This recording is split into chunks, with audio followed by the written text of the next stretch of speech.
vaatame koos, kuidas paigaldada DJI Phantom 3 propellerite kaitsmeid.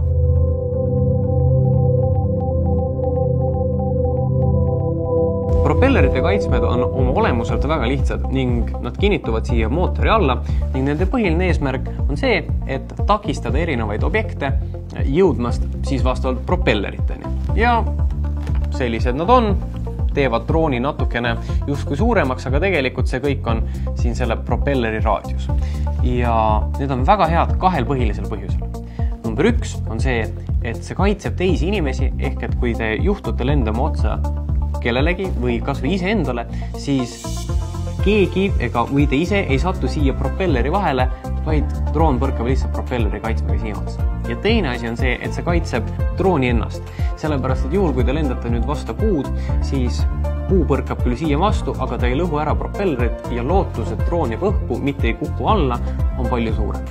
Pakendis on 4 prop-kaardi, jupp nööri, selle jaoks, et tagada eriti turvaline lennukogemus, kruvid ja tagavarakruvid, mis on 2 korda pikemad kui originaalid.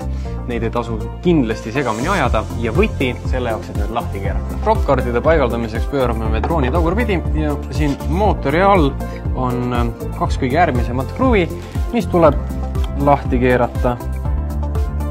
Ja teise veel. Paneme prop-kaardi nüüd siia peale.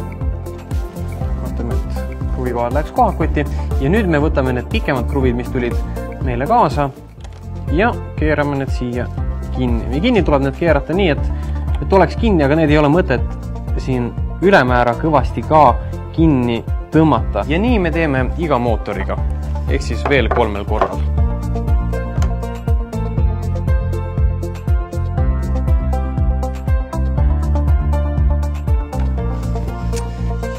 Kui nüüd kõik prop-kaardid on paigas, siis võib panna ka jupi seda nööri siit vahelt läbi jooksma, et tagada ekstra turvalisus. Ja see tuleb siit august nüüd läbi panna ja hakata seda lihtsalt siit edasi nüüd niimoodi vedama, et aga järgmisest august ja siis kindlasti prop-kaardide alt, mitte pealt, sellepärast et muidu võib see nöör takerduda pärast propelleritesse ja seda me ju ei taha.